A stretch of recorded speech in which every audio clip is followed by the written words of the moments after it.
Welcome to The Last 50 Feet, the podcast about what happens when autonomous vehicles actually arrive at the curb. Every week, we get into what is moving in autonomous commerce, what's stalling, and who's building what next. No fluff, all signal, and we keep it brief. That's our thing. Let's get into it. Welcome. That's a cool intro. Yeah, did you like that intro? I love that intro. I need to have more intros in life.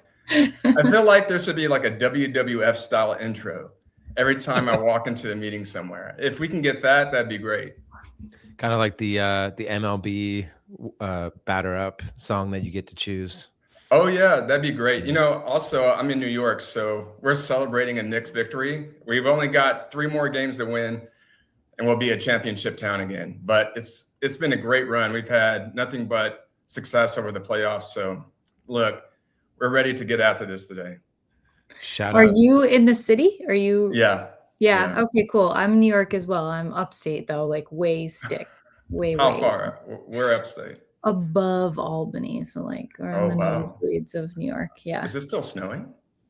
Honestly, last week we might have saw a flake. I don't know. Really? Oh my gosh. We're so over it down here. Downstate does not want any more of your upstate cold. Just keep it, please. We're done with it.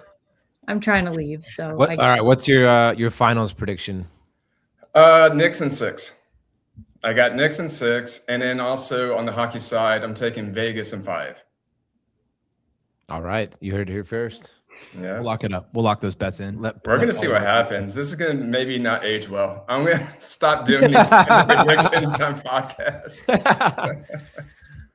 Well, good. We're happy to have you. I know it's been a while since you and I first spoke, Jeremy. It's great to have you on the pod. We're super excited to talk about HEVO and wireless charging for autonomous vehicles and kind of where the space is going. So thanks for joining.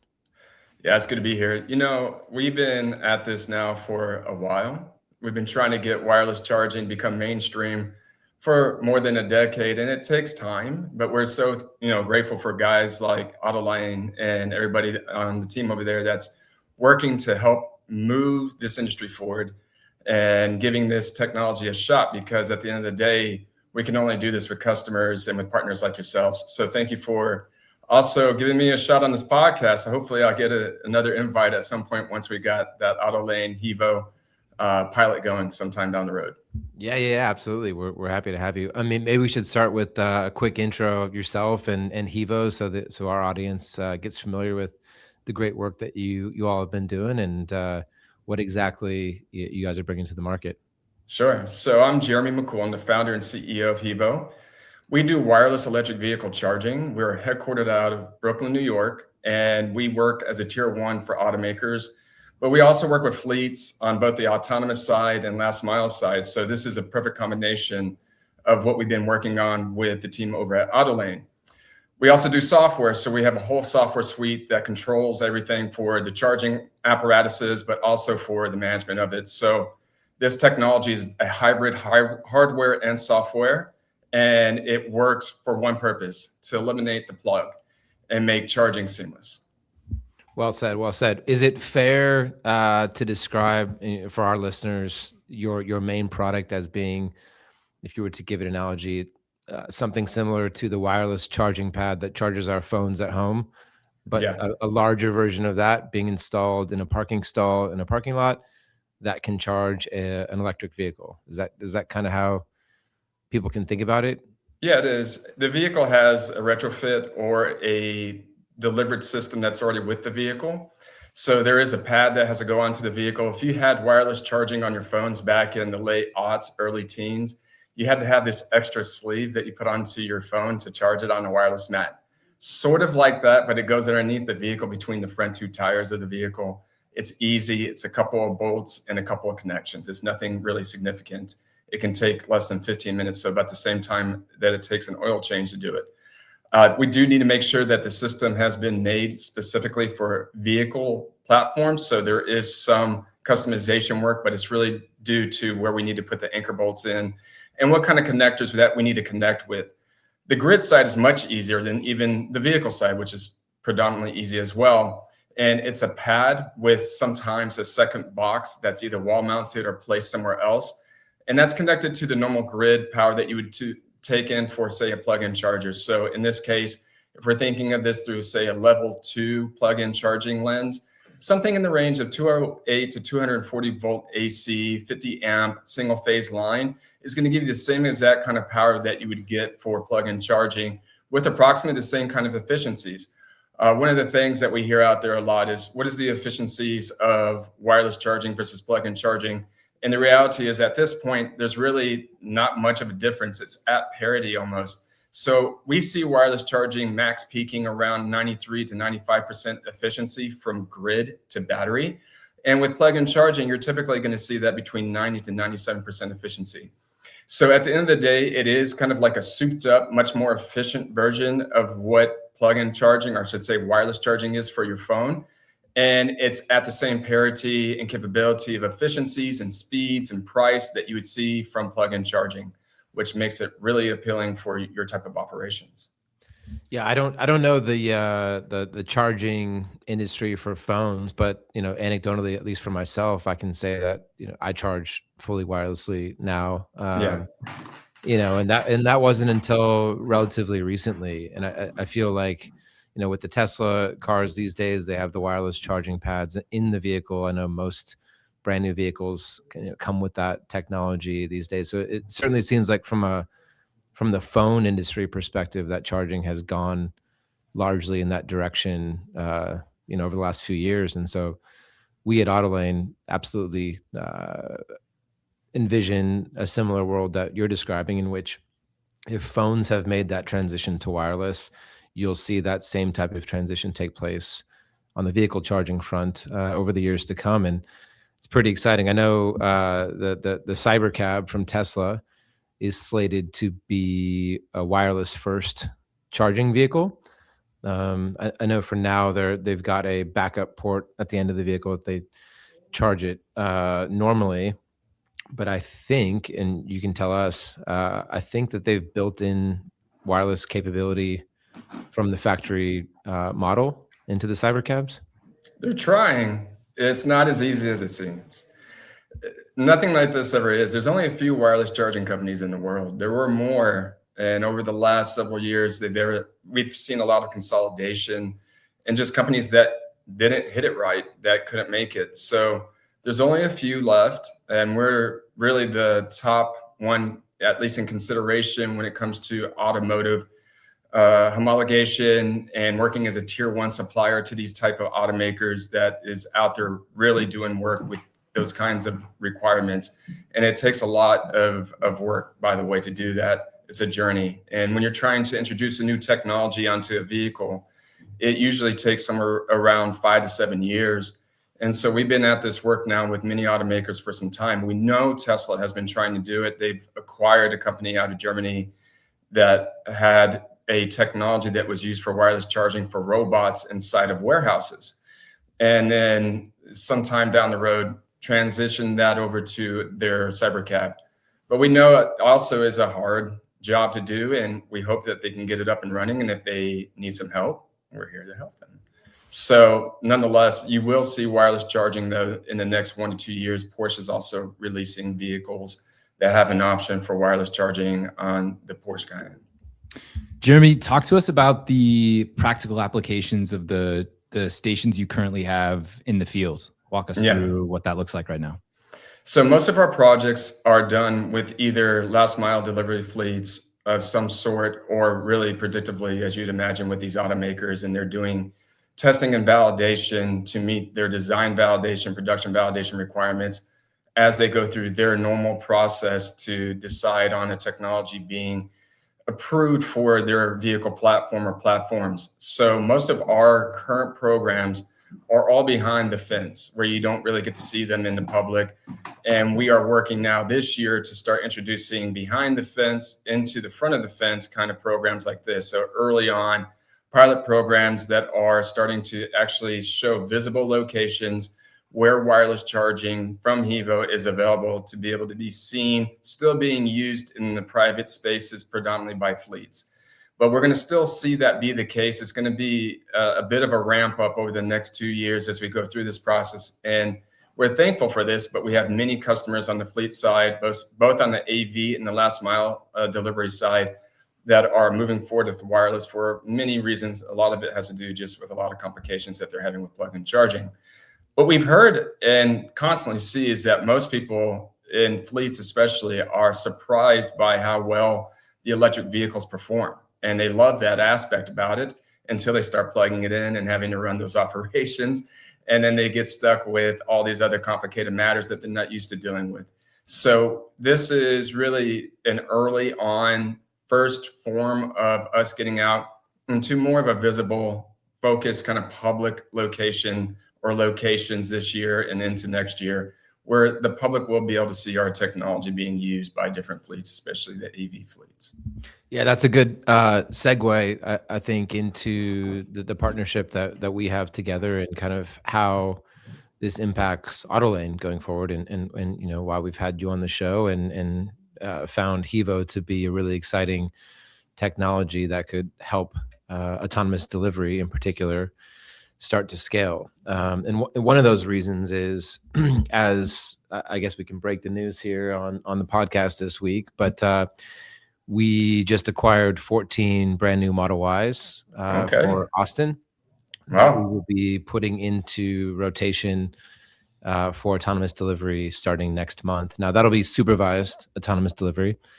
So we'll have someone in the front seat for now, but yeah, we just made a major acquisition of a first group of vehicles that we'll be putting to use very quickly. And so as we start to grapple with the fleet management issues that you just described, we've learned firsthand kind of the value of having a depot.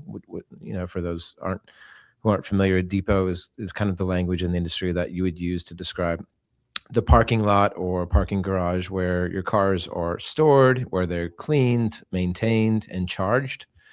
And so we have a small depot in downtown Austin where we are storing these first 14 cars, and that has level 2 standard plug-in chargers there in a covered parking garage. And, you know, we are taking care of the fleet management work on those vehicles ourselves to begin with. And by doing that, I think we're learning a lot of hands-on knowledge about how this is going to need to be offered and built out over the years to come as Autolane's network continues growing and the amount of deliveries and commerce taking place through our platform begins to skyrocket. We're going to need the requisite amount of vehicles being put into the network to do these deliveries. And as I start to look as CEO, I start to look at the supply side of Autolane's growth, meaning where are all these cars, where are all these self-driving cars going to come from? Who's going to own them? Where are they going to be parked? How are they going to be charged? There's a lot of question marks in the industry at this point when it comes to the deployment of all of these self-driving cars. And one of the issues that we're facing and trying to figure out is the charging, right? So do we only store our vehicles at places that have L2 or superchargers on site? Can we do something in a pop-up fashion, meaning can you bring in outside energy sources like LNG chargers and things like that? I know there's mobile solutions out there. Can we do wireless? Wireless has a massive benefit to the autonomous vehicle industry because you can imagine if the autonomous vehicle arrives to the depot itself with no one in there, no supervisor, ideally that car could come and receive a wash and receive a charge without having any human interaction either. Today, that's not possible. There must be someone there to plug the charger in, take the charger out, plug it into the next car, wipe down the sensors, and what have you. It's not complicated work, but it's work that isn't able to be automated at present.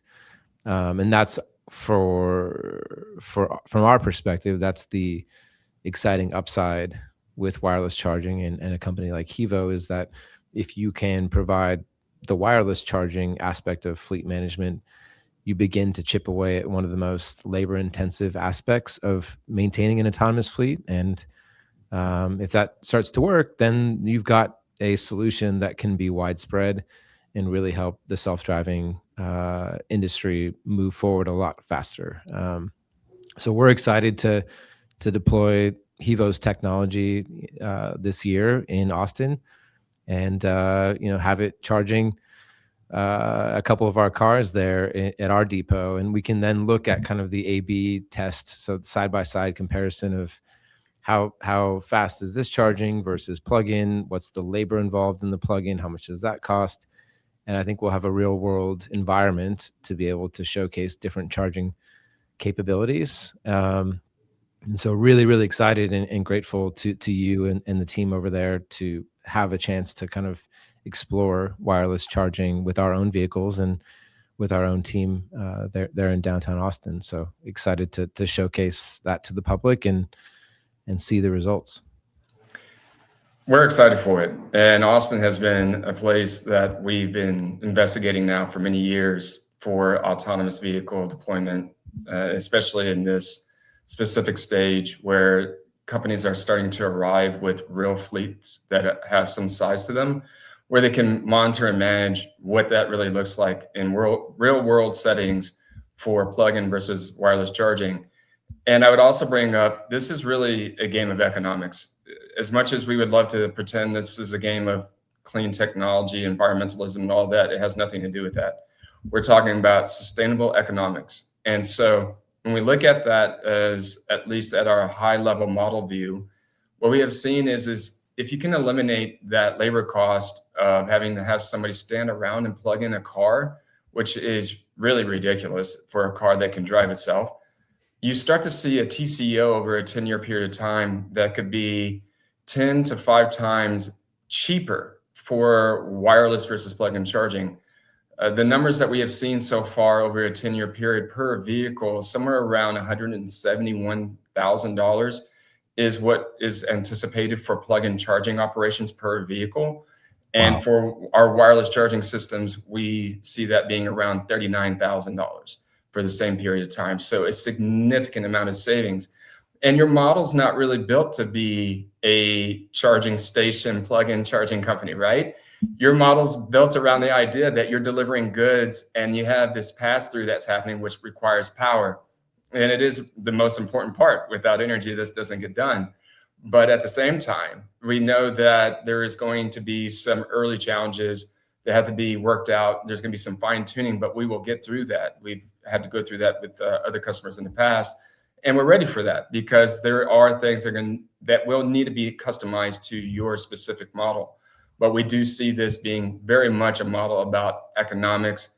As much as we love to promote the clean technology side of things and environmental side of things, and by the way, tomorrow's World Environment Day, so that also adds to the flavor in this conversation, is that we will be able to save the company money, and therefore that savings will be hopefully returned in the form of greater valuations and the ability to move more of your kind of product and your customer base towards the autonomous operations, rather than being fixated on how to make sure that these vehicles stay charged up. And that's what we love to do. That's our side of the business. That's fascinating. I actually have a follow-up question, my last question here, Sure. regarding the economics, because I think as Cam and I are kind of the lead salespeople here at Autolane, we're the ones interacting with the major retailers, the QSRs, the grocers, the retail REITs like Simon and Federal and Jamestown. And so major property owners across the United States.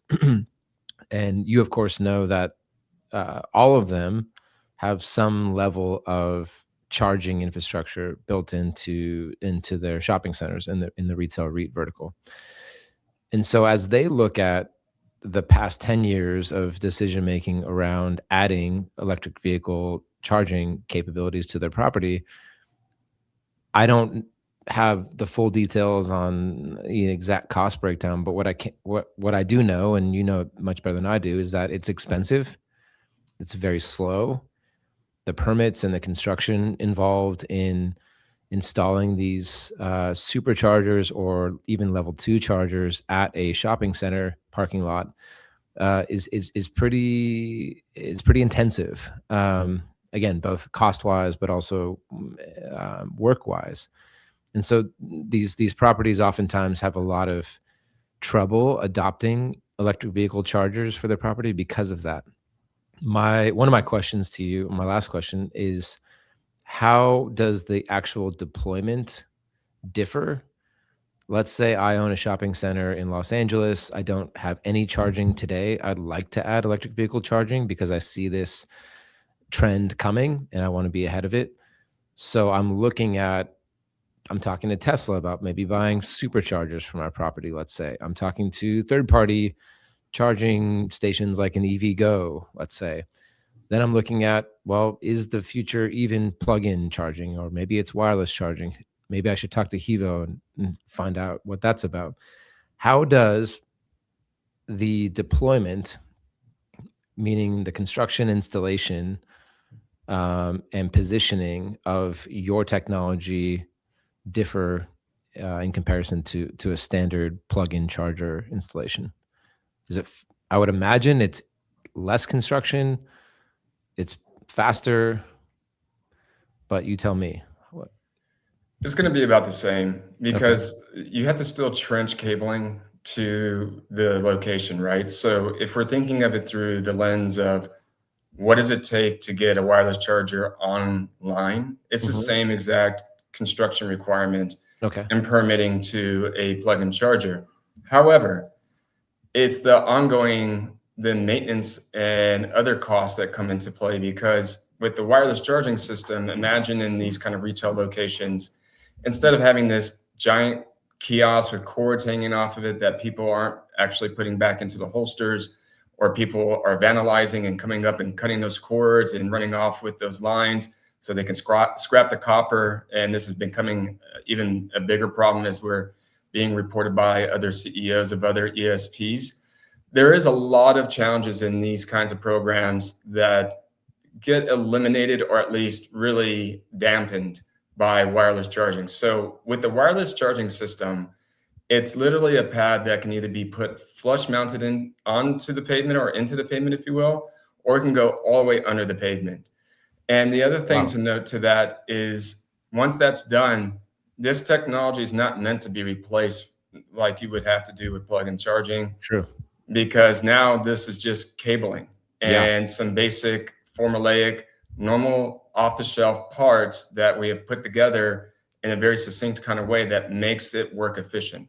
And so there is nothing custom in the form of the parts of the materials. In fact, we're piggybacking off of the same kind of parts and materials that are being supplied for all these AI databases and energy storage types of products and solar products. So we're using the same supply chains that those companies are using, and we're using it in a very specific way to create the inverters that can do wireless charging and keep these systems operational. At the price level, and this is really where it gets down to the nitty-gritty, for our level 2 wireless charging systems, anywhere between 8 to 11 kilowatt at volumes of over 10,000 per year globally. So this isn't just about one customer. This is just our global volumes. We can get that price for that level 2 system down to about $1,200. That's the equipment cost. And then whatever the cost would be for the installation. One final thing to note is that there is installation timing challenges just in general to plug-in charging or wireless charging installs. One of our partners is a company called Beam Global, who has a solar storage system that gets placed in just basically off the back of a truck, off of a flatbed, that gets dropped in at a per space location. So it fits neatly and snugly into one parking space. And it can provide anywhere up to 100 plus miles of range per day based on whatever the solar capabilities are of that location. And so a lot of these locations could be quickly retrofitted with these kinds of deployments that we have in our kit bag with some of our other partners. But otherwise, we could either utilize what's already there from the plug-in charging using the grid connected cables and the lines that are there that connect to our system, or we have to get fresh lines built into it as well. So there's a couple of different options there. But at our price point per a charging station at volume, it's highly compelling because those level 2 plug-in chargers are not going to be any cheaper than $1,200. I can assure you that. Wow. Did you just say that, am I understanding correctly, you could augment some of the charging with solar? Yeah. So this is a really unique, we'd say, collaboration at the moment. And we're in the process of integrating our tech in with Beam Global's existing EV ARC. So it's a solar canopy with battery storage built in with this giant steel ballast that weighs several thousand pounds that allows for it to be placed into any parking space outside where it has solar coverage. And again, it fits snugly into a single parking space and can provide anywhere up to 100 or even more miles of range of charging per day. And so it has a 40 kilowatt hour battery pack on it. I think it has something like 4 or 4.3 kilowatts worth of solar on it. So the generation is going to be obviously dependent on whatever the solar capabilities are in that specific region. But we'll say somewhere in like Austin, as an example, you can almost bet on that you're going to get 80 to 120 miles of range per day of solar generation from that system. And so this is a collaboration that's built around the idea. And by the way, they've been being quite successful with delivering their product around the globe.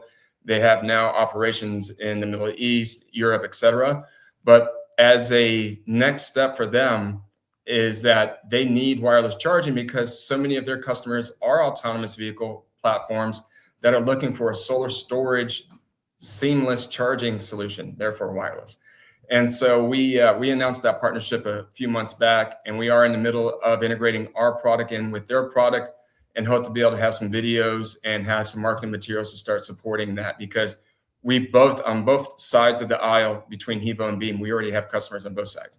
So imagine in this case, instead of you guys having to go through this whole process to go get permitting and all these things done, we could literally just drop in a ready-made wireless solar storage system that starts charging your vehicles day one, instead of having to wait for the months, sometimes years, to go get permitting, to get the trenching done, to do all that kind of work. And eventually it might go to that. It might go to the grid and it might get trenched in, but you don't need to wait for that time. We've got these other options that we can play with that get you moving immediately without having to go through all those arduous challenges that we often have to go through in this business.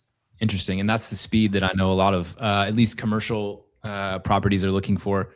So you're talking about solar. Talk to me about the pad. Is there any, I guess, friction? Like, talk to me about weather. Once the pad is in the ground and or if it's flush mount, is there anything that needs to be worried about or considered in terms of, places that have a lot of snow or water? No, it's going to be fine. Kyle's going to be able to charge upstate, no problem, no matter what the weather is, guys. And also, we have to think about it through the lens of, we've got customers in the Middle East. We've got customers. We deployed these pads so far in locations that cover all versions of all environments and climates, and even in places that just have torrential flooding all the time. So it's a UL certified technology. And by being UL certified, we had to go through all this, as you'd imagine, testing related to environmental testing. And one of them is a fire hose test. And so for 10 minutes, they point a fire hose at the system for 10 minutes with a volume of 200 liters per minute rate of flow of water. And you can't allow to have one droplet of water inside your system. So the system has been built to be basically hermetic to withstand that kind of environmental impact, but also from UV, also from cold weather. So all these things, debris, mud, ice, lubricants, oils, chemicals, we have had to select for the most top level material to protect our systems to meet the absolute top level of UL certification requirements, which we did achieve in 2020. And we continue to use those same materials and products in these current products that we offer. Well, I think, I think this is incredibly helpful, especially for our audience and even for us, just getting more understanding of how as you noted earlier in your comments, this all ultimately boils down to energy.